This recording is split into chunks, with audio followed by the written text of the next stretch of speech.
এমন কষ্টানো শুরু করছি যে আগামীতে ভদ্রলোকের যাবেই না।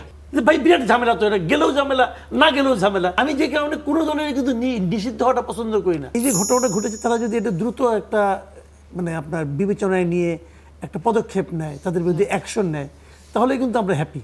এবং আমি মনে করি এটা বিএনপি নেওয়া উচিত, এবং এমনকি আমি মনে করি ইমিডিয়েট নেওয়া উচিত। এটা নিলে কি হবে, বাকি জায়গাগুলোতে একটা মেসেজ চলে যাবে। যদি তারা না নেয় তাহলে আমরা এই সন্দেহটা করতেই পারবো যে তারা কিন্তু আগের যে সরকার ছিল, যে সরকার আমরা খুব সমালোচনা করি, যে সরকারকে আমরা দেশ থেকে তাড়িয়েছি বলে দাবি করি, তাদের মতোই কিন্তু অনুসরণ করি। এটা কিন্তু আগের স্টাইল, পুরানা স্টাইল কিন্তু। এবং এই স্টাইলটা বাড়তে বাড়তে এমন একটাই গিয়েছিল যে বিরোধী দল তো দূরের কথা, নিজের দলেরই মানে বিদ্রোহীরা যায় না হাউকো লাগাই দিত। তো এটা ঠিক না, এটা খুবই অন্যায়। কারণ তারেক রহমান সাহেব কিন্তু একটা কথা বলেছেন যে যারা আমাকে ভোট দিয়েছেন, যারা আমাকে ভোট দেন নাই, যারা কাউকেই ভোট দেন নাই, এই সরকার তাদের সবার সরকার। তার মানে এখানে কিন্তু অনেকগুলো কথা, কাউকেই ভোট দেন নাই মানে কি, যারা ভোট দিতেই যান নাই ওনারা তাদেরও সরকার। তো এই যে এত বড় একটা ঔদার্য আমি মনে করবো, এটা আমি মনে করি উদারতা, এবং এটাই হওয়া উচিত। আমি সবসময় একটা কথা বলি জানেন, এই দেশের মধ্যে না একটা ঐক্য আনতে হবে ভাই। বিভক্তি দেওয়ার দেশ অগ্রসর করতে পারবেন না। তুমি ভালো না এইটা বইলা বইলা মানুষটাকে ভালো হওয়ার কোনো সুযোগই আপনারা দিচ্ছেন না। যেমন আমি একটা এক্সাম্পল দিয়ে বলি, আজকে জামাত নিয়ে যে আলোচনাটা হচ্ছে, জামাতের আমির উনি গিয়েছেন, জামাতের কোনো আমির গত ৭৪ বছরে একবারও যায় নাই, যায় নাই তো যায় নাই, এইবার গেছে, ওকে। এখন কেন আইলেন এটা নিয়ে যদি আপনি সারাদিন আলোচনা করেন। প্রশ্নটা আসলে আসে যে উনি আসার পরে যখন বললেন যে যেটা নিয়ে আর কি চর্চাটা হচ্ছে বেশি, যে আসার পরেও বলছেন যে আমি আসলে এই পজিশনের কারণে আসছি, নিজের থেকে বা দলীয় সিদ্ধান্ত আদর্শিক কারণে আসেন। আমি দেখেছি, পুরো ভিডিওটা আমি দেখেছি। ওনাকে জিজ্ঞাসা করেছে আপনি এখানে কেন আসছেন, এটা উনি বলছেন। তো উনি বলছেন আমি বিরোধী দলের নেতা হিসেবে আসছি, আমার সঙ্গে যারা এমপি হয়েছে তারা আসছে, সবাই আসছে, আমরা ফুল। আচ্ছা এই জিনিসটা আসা থেকে আপনি আনহ্যাপি? আমার সিম্পল কথা, উনি আসছেন এ থেকে আমরা আনহ্যাপি? আনহ্যাপি তো না। আমি এটা নিয়ে এমন কষ্টানো শুরু করছি যে আগামীতে ভদ্রলোকের যাবেই না।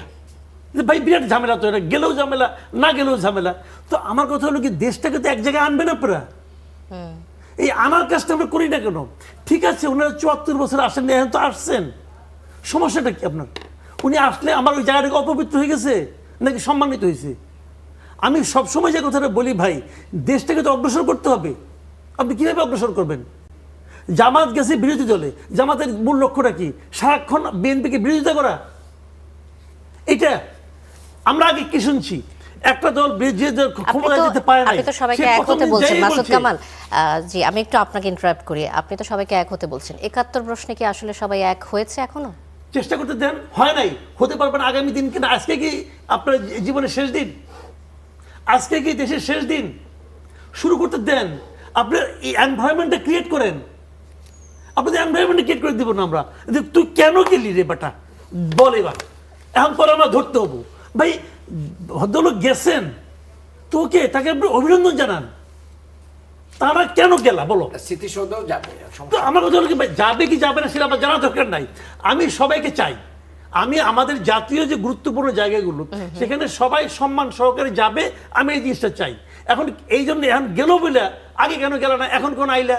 অতএব তুমি ভাই, আপনি একজনকে খারাপ প্রমাণ করে আপনি কি লাভ করবেন? আমার কথাটা তো ওই জায়গায় ভাই, জাতিকে ঐক্যবদ্ধ করেন। আমি যে কারণে কোনো দলের কিন্তু নিষিদ্ধ হওয়াটা পছন্দ করি না। আপনি যদি ৫ জন লোককেও নিষিদ্ধ করেন, ওই ৫ জন লোককে তো আপনি বিচ্ছিন্ন করে দিলেন। এখন আবার নিষিদ্ধ হওয়ার দাবি তুলছেন জামাতে তুলুক, ইসলামী। যারা তুলছে এটা তাদের ব্যাপার, আমি তো এটা তুলি না। আমি তো এই দেশে বসে আওয়ামী লীগ আমলে বলছি যে হিজবুত তাহরিরকে নিষিদ্ধ করা ঠিক হয় নাই। আমি মনে করি এটা আমার এটা ওপিনিয়ন। আমি জামাতকে যদি নিষিদ্ধ করে, তখন তো আওয়ামী লীগ আমল ছিল, ওই সময় আমি বলছি যে জামাতকে নিষিদ্ধ করা ঠিক হয় নাই।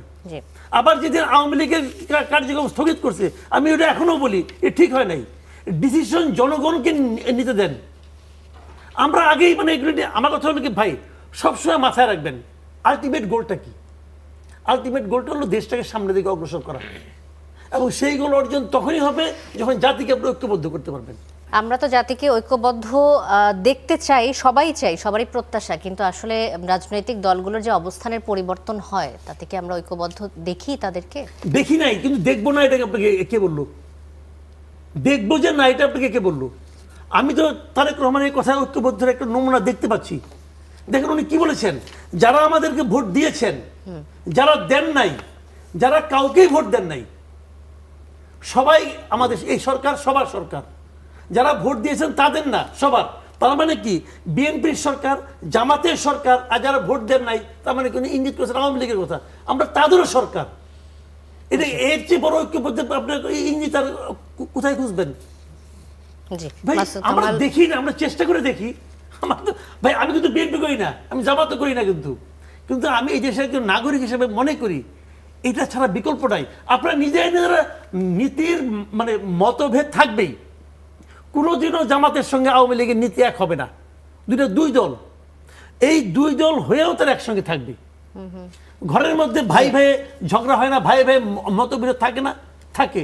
এই জন্য কি আরেক ভাই ঘর থেকে বের করে দেবে?